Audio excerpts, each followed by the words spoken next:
Hello, my friends. Welcome back to my channel.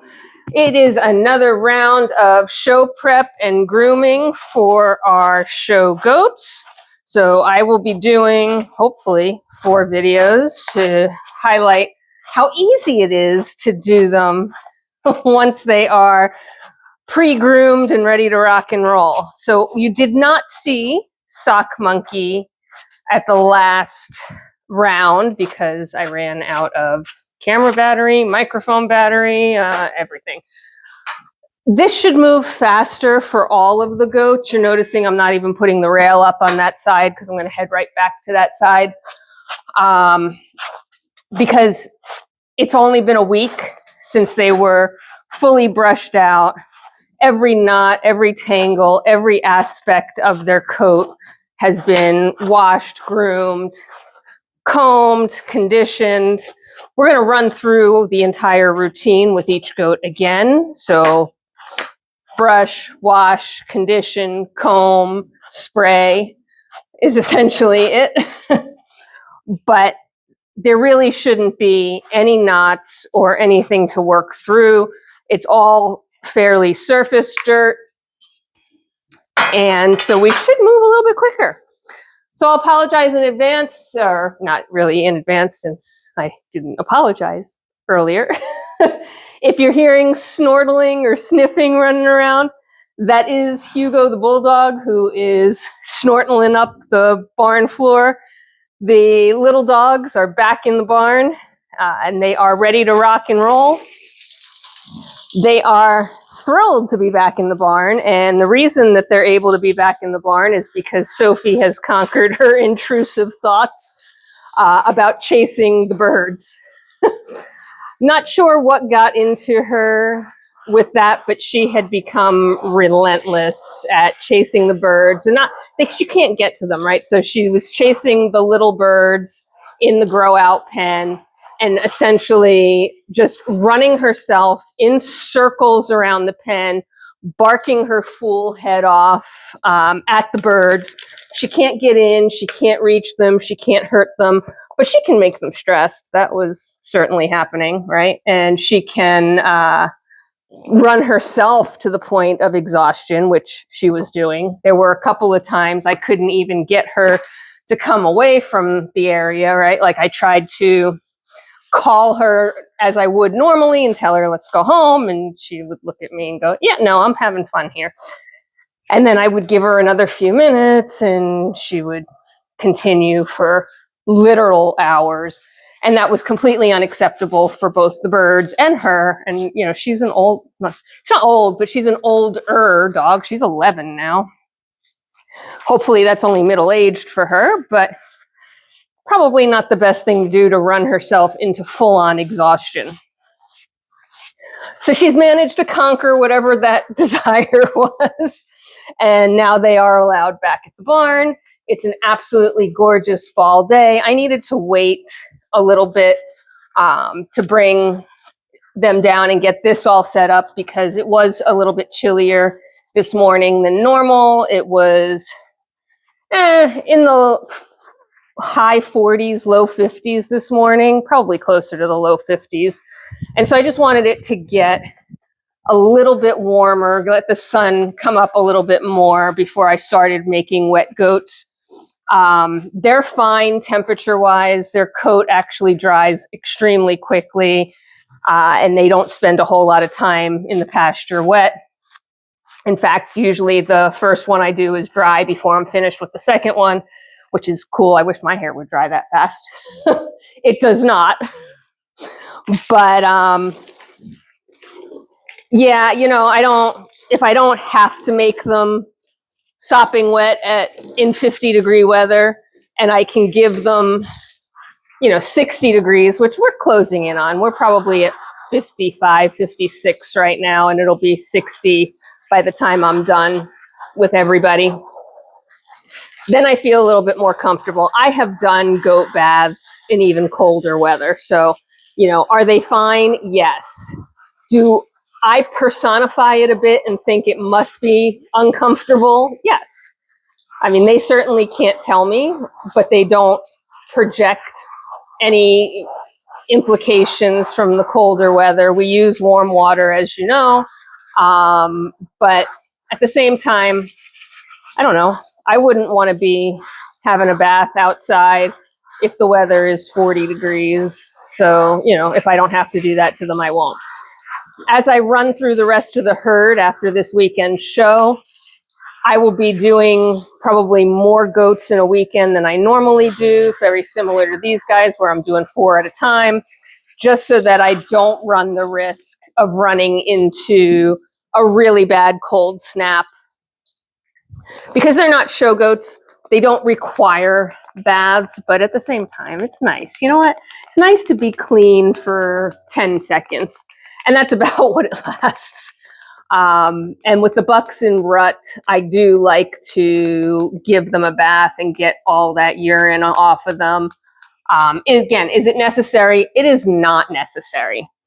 Does it make them feel better? It does. They won't admit it, and of course they can't tell me, but I believe it does.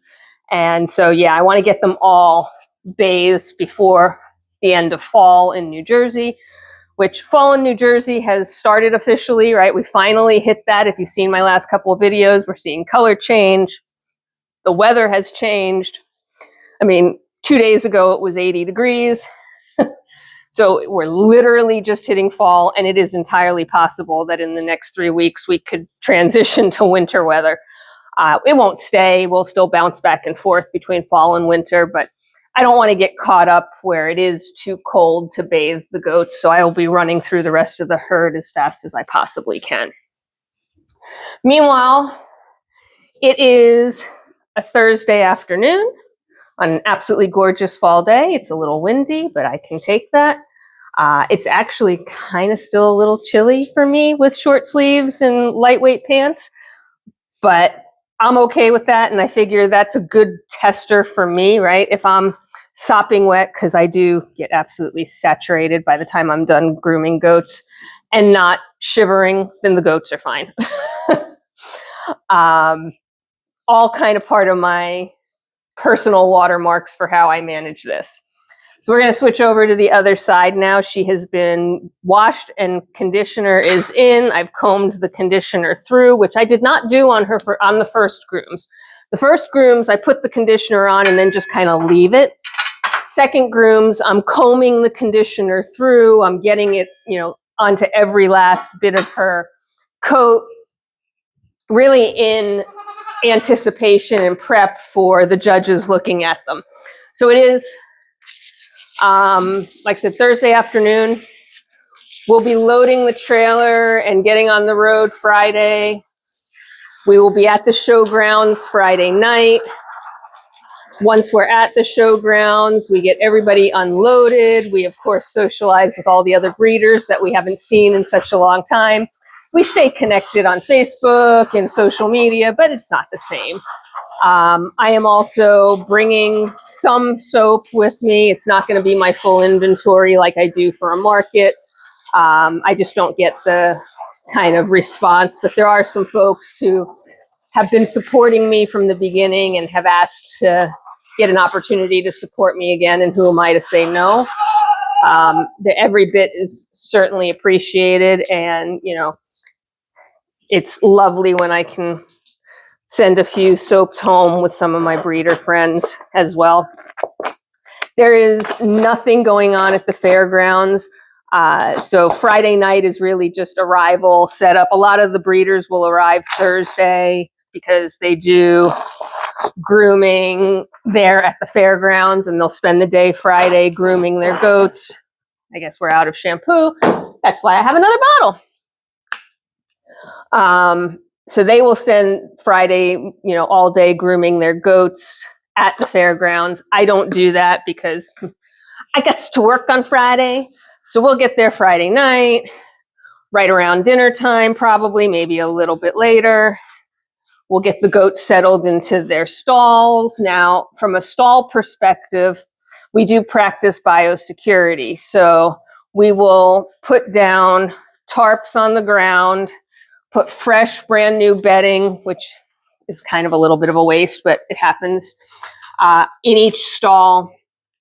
and make sure that they're really laying or walking on their own waste and poop and not anything else that might have been left there from previous animals, which might not even be goats, right? Could be sheep, could be cows, could be pigs. It's a fairgrounds.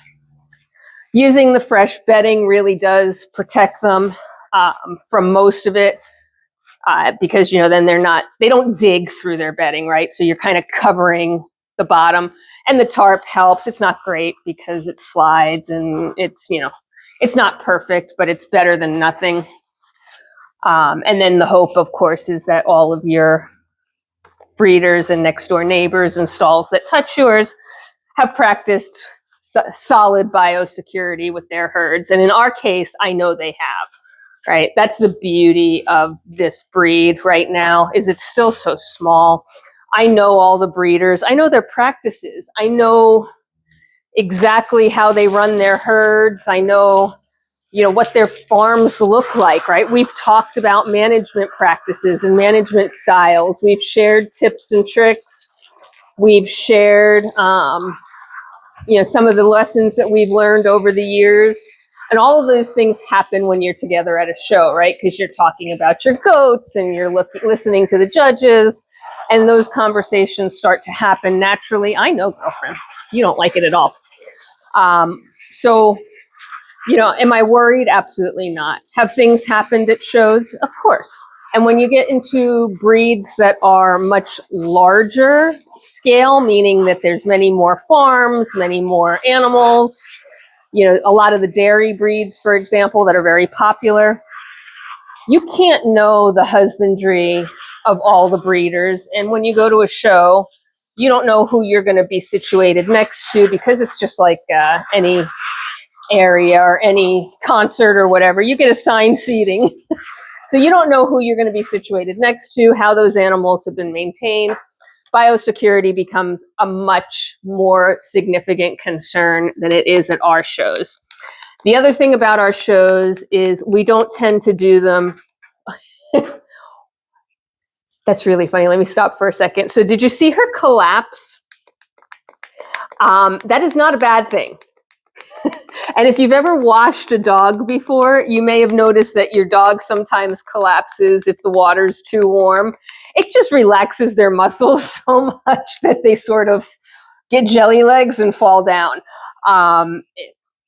Anyway, sidebar, it was just kind of funny that happened. It doesn't happen often with the goats because I don't use that kind of, that temperature water. But obviously I had it just a little too warm for her. So anyway, like I said, I know the husbandry of all of the animals that could possibly come into contact with my animals. So biosecurity is much less a concern than it could be if I did not know all of the practices of the other breeders that I'd be interacting with, the other animals that my goats might be near. They don't really interact, right? They're not touching each other. They're not snorting. But if you're in stall pens next to each other, they can touch noses. Poop can roll from one stall to the next. I mean, it's minimal risk, but it's a risk. And so I try and manage that to the best of my ability. And knock wood, I have been very blessed or very lucky that the only thing that has ever happened in 12 years of doing shows, and I don't do a lot of shows, at most it's 2 a year, so it's not like I've done dozens. Well, it's been close to dozens, I guess, across 12 years, is I've come home once with lice. And not me personally, the goats. And that is a nightmare, right? Lice is normal, it's natural. It's actually almost impossible to control in a large herd. It just naturally occurs in spring. And most healthy animals can deal with a infestation of lice, and then the lice die off when the weather gets cold, and you just don't really worry about it. When you do need to worry about it is when you have young animals, or you have animals who are elderly, susceptible to a little bit more problematic, not able to retain their body condition, not to mention the fact that it itches. And when you're trying to maintain a goat coat to the best of your ability for the next show, and they are itchy, they're rubbing on things, and that's damaging their coat. That's potentially breaking hair. It's potentially, you know, creating bald spots. Again, I didn't really have that problem, thankfully, and I don't expect that most breeders see that type of infestation, but it's possible. So in order to treat that lice, and I did this in conjunction with the advice of my vet, is, we treated them for parasite maintenance, which is a topical pour-on, similar to what you would put on your dogs or your cats for preventative maintenance, like Frontline or stuff, but it's a different chemical. And it's not something you use on a regular basis. It's not something you want on the goat all the time. It's a little bit rougher, but it gets the job done. However, it doesn't take care of eggs or larvae. So what you do is you treat them all. You strip the stall down to its bare bones, and you treat the stall as well with a chemical spray. Then you reset the stall for them to live in it again, and they feel much better instantaneously, right? But in 2 weeks, sort of the next round hatches, and that is where you have to do it all again.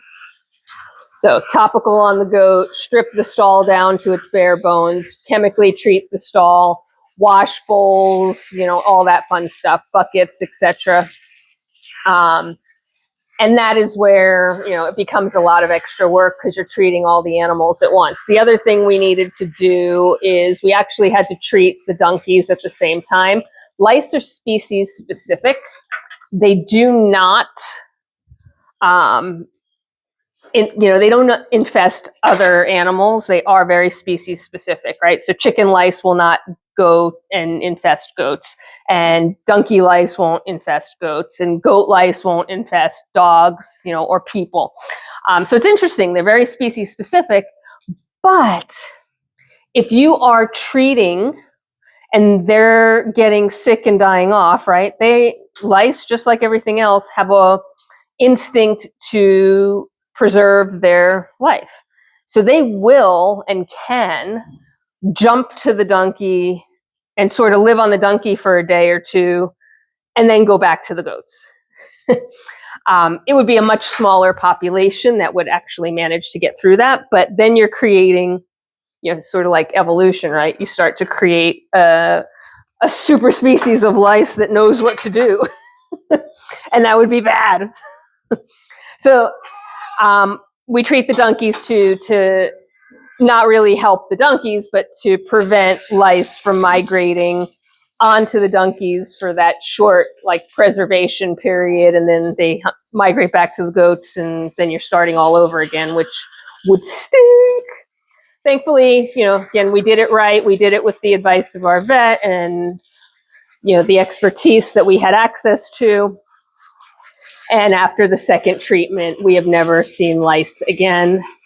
So that was just one instance of something that could happen when you go to a show. The beauty of having your goats so clean and so pristine going into the show is another preventative measure, honestly, right? It actually does help with removing some risk around the transmission of anything icky. I have heard around some shows, there have been colds that have gone around. Goats can get colds just like humans. They can get pneumonia. They can get all sorts of fun things. Usually it's a different virus that causes it, but it has the same effect and impact. So I have heard of shows where, everybody gets home and suddenly they've got a bunch of goats that are coughing and sneezing and essentially have colds. And then you've brought that home to your herd, and your herd gets it, and it has to, just like having kids, right? It has to run its course through the family. And that stinks. It's no fun. Is it something that a breeder can prevent? Absolutely not, unless you notice that your goat is sick before you bring them into the ring, in which case you really should be scratching that goat from the show. a lot of folks, a lot of breeders, you know, the investment in shows is a significant investment. Just to give you an idea, you know, our shows are pretty inexpensive, but it's still, I'm only taking 4 goats to the show. And between the entry fees, found a nice little knot here. Between the entry fees to put the goats in the show, the fees to rent the stall, because you're actually renting the stall, the price to have that stall cleaned on your behalf. Do I have to pay that? No, but do I want to? Absolutely. The last thing I want to be doing at the end of a show is having to clean stalls if I don't have to. So you've got that as a fee. You've got food, right? Like I said, this fairgrounds is sort of in the middle of nowhere. There's no food around. There's not like fast food that you can run out and get. I think there's a Dunkin' Donuts close, but that's about it. So we tend to, you know, potluck / cater. So everybody can get lunch and dinner at the show without falling over. But we pay for that, right? So, you know, it's another few dollars for food. There's, you know, I sponsor a catalog ad, so there's that fee. Plus there's 2 nights in a hotel. There's the transit. There is the cost of just in general being away from home, right? So all told, between all of the different entry fees, registration fees, cost to just attend the show, right? Food, hotel, etc. It becomes about $1,000 weekend pretty quickly. And, you know, that is, oh, I forgot to spray you down. See, I'm talking and I forgot to do stuff. And I even touched the bottle, which makes it even worse. So anyway, the cost, you know, it becomes about $1,000 weekend for just 4 goats. If you're going to add more goats, then, you know, for each goat, figure your costs go up about $100 plus, right? So if you're entering 10 goats, well, that's $1,000 just for the goat entry, plus then you have all the other stuff on top of it. So it can become a very expensive weekend. And so, you know, when you do these shows, you are doing everything you can to maximize them. You're breeding, the breeders that attend are serious about it. They are absolutely, you know, we are all there to lift each other up, to help each other out. In fact, I will be showing some other folks goats this weekend in some classes where I don't have goats entered. So yeah, you know, that's the nice thing about being there is everybody's pretty serious about it. It's a lot of fun. We don't take it seriously, right? We laugh, right? You've got a goat that's just going to poop in the middle of the ring. Well, you laugh, you enjoy, you get around it, right? So yeah, that is kind of where we're at for today. And now that Sock Monkey is done, you see, well, I mean, obviously in comparison to some of the other goats you saw me do, prep was much faster. You also noticed that I did not do their heads today. I might do Lotus's head because she's got a lot more hair up there, but these guys, you know, she doesn't need a redo of the torture on her head, and so I'm not going to put her through that. I've picked her eye boogies, I've cleaned her ears, all that was done off camera because it's kind of gross. But she doesn't need to be drenched on her head again the way we did the last time. So that is it for Sock Monkey. I hope you are having a fabulous day wherever you are in this world. I'm going to send her back out into the pasture to warm up. She'll head out into the sunshine and be dry before the next goat is done. And I will see you at the next goat. Take care of yourselves. Take care of each other. Be kind. Bye for now.